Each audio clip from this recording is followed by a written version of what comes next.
Սոսի հեռուստատեսության եթերում լուրեր լրատվական է, բարև ձեզ։ Մարտի 4-ին Կապանում Սյունիքի մարզպետ Վայա Հակոբյանը կատարել է քաղաքացիների ընդունելություն, որին մասնակցել է 22 քաղաքացի։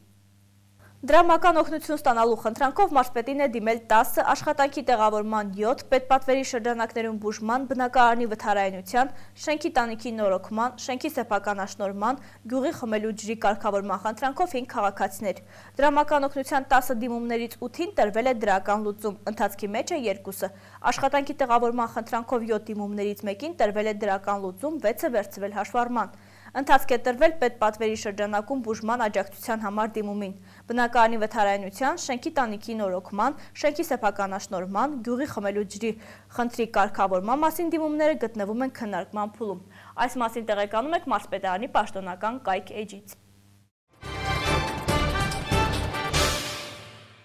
Գորիսի քաղաքապետարանում կազմակերպվել էր հանրային քննարկում, հիմնականում շոշափվեցին քաղաքի առաջնահերթ լուծում պահանջող հիմնախնդիրները։ 2013 թվականի բյուջեի ֆոնդային մնացորդը նախատեսված է ծախսել հենց այդ խնդիրների լուծման նպատակով։ Գորիսի քաղաքապետարանի նիստերի դահլիճում հանրային քննարկում է, այն հրավիրվել է ավականու անդամների պահանջով։ Վերջին ամիսներին Գորիսի ավականու անդամները չեն մասնակցում ավականու նիստերին, նկատի առնելով, որ իրենց կողմից ներկայացվող համայնքային խնդիրները հիմք չեն ընդունվում եւ լուծում չեն ստանում։ Հերթական անգամ ավականու անդամները չէին մասնակցել նիստին, նշելով, որ 2013 թվականի ֆոնդային մնացորդը պետք է ծախսվի հաշվի առնելով հանրությանը հետաքրքրող հիմնախնդիրների առաջնահերթությունը։ Հանդիպման ընթացքում քաղաքապետ Նելսոն Ոսկանյանը ավականու անդամներին պարզաբանեց, որ ավականու նիստերը հետաձգելու կարիք չկա։ Եթե ավականու անդամները համաձայն չեն օրակարգային հարցերին, ապա կարող են պարզապես առաջարկել հետաձգել տվյալ հարցը։ Եթե ձևաչափ ուզում եք ժողովրդի նստելու վերաբերյալ, ես պատրաստ եմ եւ մի առաջարկություն ունեմ։ Մեզ ունենք ազատ մնացորդ 2013 թվականից, ես խնդրում եմ ժողովրդի հետ թե ոնց բերեցեք, իմի բերեցեք տեղադրել, վաղը դնեք ձեր ավականու հաստատմանը ու դառնալ մեր բյուջետային փոփոխությունները ավարտված եւ գործընթաց շարունակել։ Ի պատասխան քաղաքապետի ավականու անդամ Մասիս Ղևոնդյանն ընդգծեց, որ տարիներ շարունակ ավականու անդամները խոսում են խնդիրների մասին, բայց նրանց կարծիքները հաշվի չեն առնվում։ Հետևաբար այս կերպ են փորձել ներկայացնել իրենց դիրքորոշումը։ Ոչ մի բան չի կատարվում։ Ինչ հարց որ այդ պահին քննարկալ եք այդ մնացել է այդ օրը սեղանը թողել է գնաց։ Ասելիք չունեմ, կարիքները շատ են, բայց որ ասենք չեք անում կամ անում, դա միևնույնն է։ Միշտ էլ ամենահարուստ պետություններում չարված գործեք կան։ Հանդիպման ընթացքում նաև քաղաքացիները հանդես եկան իրենց հուզող հարցերով, դրանք հիմնականում վերաբերում էին բազմաբնակարան շենքերի տանիքների, շքամուտքերի, փողոցների լուսավորության, բարեկարգման եւ աղբահանության ոչ արդյունավետ կազմակերպմանը։ Բավականին բաղատեյակ եք դուք, որ 30 տարի աշխուր թաղամասը ոչ մի բան չի կատարում։ Ես շատ բաներ ունեմ ասելու, բայց կողորի դեպքում թաղամասի մասն ենք խոսում։ Այդ մասն եկել մեզ խափում է, այն ուրիշ ավական եկել խափում է, մեր ժողովրդի ցանկությունը չի կարող ներկայացնել ձեզ, եւ ոչ մի բան չի կատարում։ Իմ առաջարկությունը, եթե ինչ որ թաղամասում ման պետք է արվի, գոնե չասեն բերեն ավարտեն փոսը 100 թորը ջուր ու տանի ու վերջ։ Այդ թաղամասում շուրջ 89-90 թվականից հետո մի հատ մեղ չի խփվել։ Դա համար կոչվում է քաղաքի ամենախլամբ վթարային թաղամասը։ Եթե շարունակվի, ընդ մեկ չի կարող ծնող երեխայի թերից բռնի աշխարհը տանի մանկապարտեզ կամ դպրոց ուսումնական հաստատություն։ Հանրային քննարկման ընթացքում կրքերը բորբոքվեցին, երբ տեղական իշխանության գործունեության նկատմամբ անվստահություն հայտնեց Ռոբերտ Հակոբյանը, նշելով, որ համայնքի բյուջեն կարող էր ավելին լիներ, եթե համայնքային ենթակայության տակ գտնվող տարածքները ոչ թե օտարվեին, այլ օրինական կարգով աճուրդի հանվեին։ Քաղաքացիների ներկայացրած խնդիրներն ու մտահոգությունները հաշվի առնելով ավականու անդամներն առաջիկայում հանդես կգան նոր առաջարկներով, որոնց լուծման նպատակով էլ կծախսվեն ֆոնդային մնացորդային գումարները։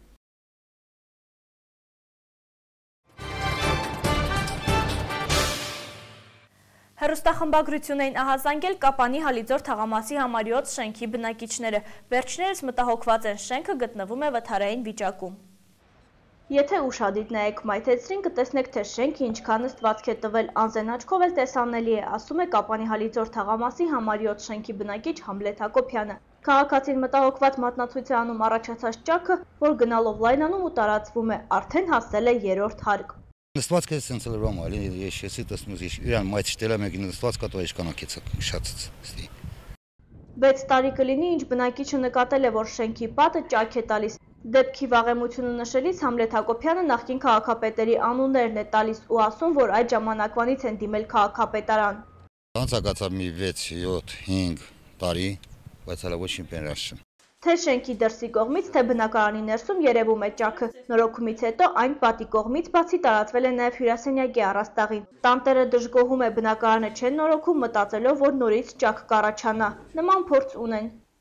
Սրանոդ մի 5-6 տարի, как раз ճաք, սարալում ճաք լելա, սարալում ալփոք, իբրե փակ իմեն դա գուճ ճաքարի կարող։ Մայզալա շարունակվել է։ Շենքի բնակիչները չեն կարող սեփական միջոցներով խնդիրը լուծել, առաջին հերթին դա մասնագիտական մոտեցում է պահանջում, սակայն պատրաստ են օժանդակել, եթե համայնքապետարանը որևէ քայլ ձեռնարկի։ Առաջիկայում կրկին կդիմեն քաղաքապետարան, համատիրության նախագահն էլ է տեղյակ։ Ֆունդամենտալ ճարին, լավ ժելեզաբետոնով կանին, լիսկանին, ուսլենի տանելի էս պատին, էս հատվածին։ Դիտի ասացն դիլ մնացա։ Չգիտեմ, կանին անել չեն լաստված։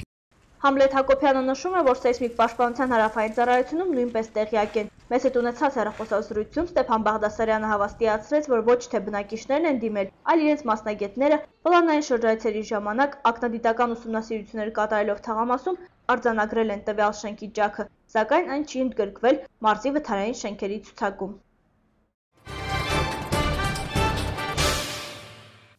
Մարտի 5-ին լրացավ Վազգեն Սարգսյանի ծննդյան 55-ամյակը։ Ավանդույթի համաձայն երկրապահ կամավորականները այցելեցին Բաղաբուրջի հուշահամալիր, հարգանքի տուրք մատուցեցին հրամանատարին։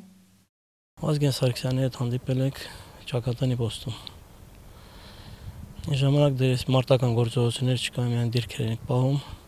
Վազգեն Սարգսյանը իր ամբողջ անձնակազմով եկել ստուգում էին մարտական վիճակը։ Դա էլ ծանոթացել ենք Վազգեն Սարգսյանի հետ։ Հարցեր կա, որ պետք է լուծվեն, այդ ժամանակ այդ հարցերը լուծվեցին։ Ջերմ խոսակցություն տեղի ունեցավ։ Իմ մարդկային մոտեցումը ցուցաբերեց ինքը տղաներին, որոշ հարցեր կա, պետք է լուծվեր, այդ հարցերը լուծեցինք։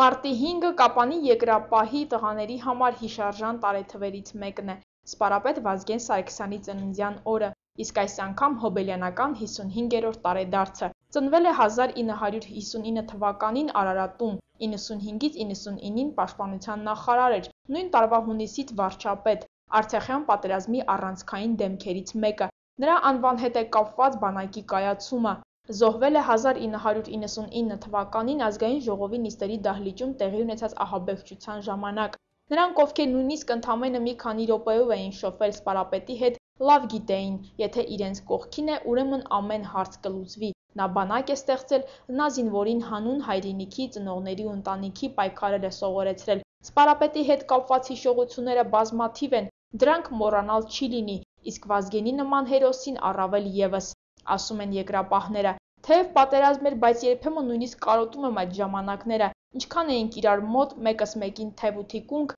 իսկ Վազգեն Սարգսյանին տեսնելուց, նրա հետ շփվելուց հետո ինքնավստահությունն ու հույսը ավելի էին մեծանում։ Հավատում էինք, որ կհաղթենք ու ազատ կլինենք, ասում է Աշոտ Հովհաննիսյանը։ Ես Վազգեն Սարգսյանին 3-4 անգամ եւ Ղափանում եմ հանդիպել եւ նախարարությունում իր կաբինետում ընդունելություններ ես գործի բանով։ Այն ժամանակ տեխնիկաներ տաթեով ենք տեղափոխում, ջունձմեր ինքը եկավ, մասնակցեց, հույս տվեց տղաներին ոգևորեց։ Իր խոսքը, իր կտրուկ այդ խորհուրդը, նույնիսկ այն հասարակ բառն էր, որ ասում էր մարդկանց համար շատ ընդունելի էր եւ հարգելով եւ մի ձևի քաշվելով այդ մարդուց կարելի ասած ինչ որ տեղել հարգելով իր մեծությունը վախենալով այդ մարդու ասածը միշտ էլ բոլորն էլ անում էին եւ նախագահից բռնած միջև ամենավերջին զինվորը Հիմա ամեն ինչ այլ է, հեռացել ենք ու օտարացել, չկա այն ընկերությունն ու մարդամոտությունը։ Մի կտոր հացը իրար հետ կիսելը կար, որը կամաց վերացավ, որը հիմա այդ բանը չկա։ Ընկերության շրջապատի։ Եվախտ իրոք մի բուռ էին դարել, բոլորը միասին, ոնց ասած, մի մեխ էին խփում։ Իսկ հիմա 100 մեխա մի մուրճ։ Վերցնում են հատ առանձին։ Ամեն տարի մարտի 5-ին կարելի ասել գրեթե նույն կազմով Արցախյան պատերազմի բվով անցածները հավաքվում ու բարձրանում են Կապանի Բաղաբուրջի հուշահամալիր, ծաղիկներ դնում մարտական ընկերների շիրիմներին, հարգում կյանքը զոհաբերածների հիշատակը։ մի քանի րոպե խոնարհ կանգնում իրար մոտ, լուր հաղորդակցվում, հետ ու առաջ անում հիշողության ժապավենը ու հեռանում ամենքն իր հոգսերով։ Կապան քաղաքացիական շարժման անդամների նախաձեռնությամբ մարզկենտրոնում ցուցադրվեց համահայկական բնապահպանական ճակատի Հայաստանի կոտրվող ողնաշարը փաստավավերագրական ֆիլմը, ըստ նախաձեռնողների, այն շատ բան է պատմում մեր տարածաշրջանի մասին։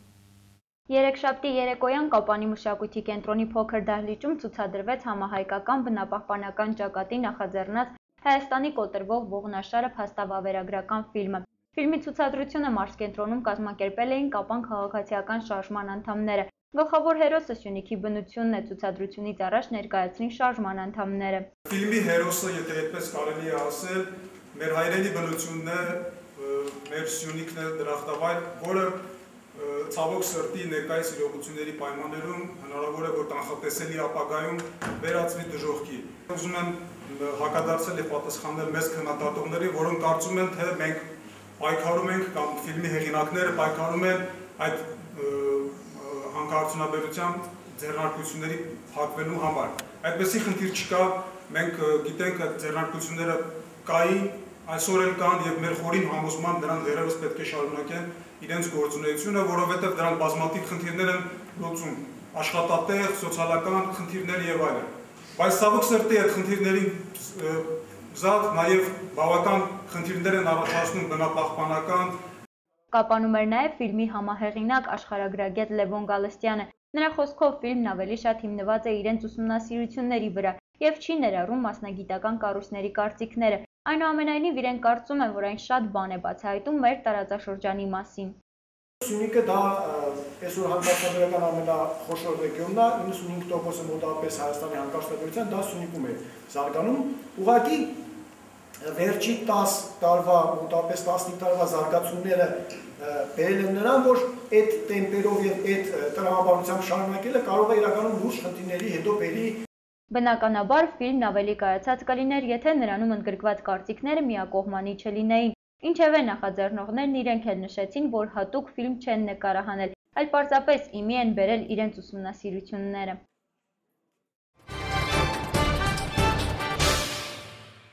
Կապանի պետական բժշկական քոլեջում նոր ուսումնական տարում փոփոխություններ են նախատեսվում։ Չի բացառվում, որ բոլոր շրջանավարտները ուսումնական հաստատություն ընդունվեն անվճար հիմունքներով։ Գալիք ուսումնական տարին Կապանի պետական բժշկական քոլեջը կսկսի նորամուծությամբ։ Ուսումնական հաստատության բոլոր դիմորդները առաջին տարին կսովորեն անվճար հիմունքներով, նշեց հաստատության տնօրենը։ Մինչ նոր ուսումնական տարին սկսելը նաև հնարավոր է, որ միջին մասնագիտական կրթություն ստանալու համար բոլոր դիմորդները սովորեն առանց ուսման վարձի։ Դա պայմանավորված է նրանով, որ կրթության մասին օրենքում պետք է փոփոխություններ մտցվեն։ Օրենքի փոփոխության մասին կառավարության որոշումը մտած է ազգային ժողով։ Այսինքն ազգային ժողովում այժմ պետք է այս օրենքի մեջ փոփոխությունը, որպեսզի 12-ամյա կրթությունը դառնա պարտադիր, կամ 12-ամյա պետք է լինի շրջանավարտը, կամ նա պետք է 9-րդ դասարան ավարտելուց հետո գնա որևէ միջին մասնագիտական ուսումնական հաստատություն, որպեսզի միջին մասնագիտական կրթություն ունենա, կամ որևէ արհեստագործական ուսումնարան եւ այլն։ Օրենքի փոփոխության ընդունումից հետո կառավարության, ֆինանսների նախարարության եւ 2013 թվականից ուսումնական հաստատության լիազոր մարմին դարձած կրթության եւ գիտության նախարարության կողմից կներկայացվի ծրագիր, ըստ որի միջին մասնագիտական կրթություն ստացողների համար նախատեսված գումարը կփոխանցվի համապատասխան ուսումնական հաստատություն, պարզաբանում է Ռոմա Սարգսյանը։ Եթե քոլեջում 3 տարուց ավել կլինի կրթություն, մասնագիտական կրթություն, որ 3 տարուց ավել է, այն վերջի տարին արդեն ես չգիտեմ, օրենքում գուցե այդ ժամանակ կամ այդ 1 տարին ինքը վճարի այդ տարվա համար, միայն այդ տարվա համար, կամ էլ չէ, թող շարունակի, եթե պետության կողմից որոշված չափը 1 դպրոցականին հասանելիք 10, 11, 12 դասարանում սովորելու համար, եթե դրա չափը եւ տվյալ քոլեջում 1 ուսանողի վրա իրականացող ծախսերի մեջ տարբերություն լինի, այդ դեպքում հնարավոր է, որ հավելյալ վճարի մասին զրույց լինի։ Բժշկական քոլեջի տնօրենը նաև վստահեցրեց, որ անվճար սովորելուց բացի ուսանողները ստանալու են կրթաթոշակ։ Օրվա լուրերին կարող եք ծանոթանալ նաև այցելելով մեր կայք SOSI-giztv.com հասցեով, իսկ ես ձեզ հրաժեշտ եմ տալիս ցտեսություն։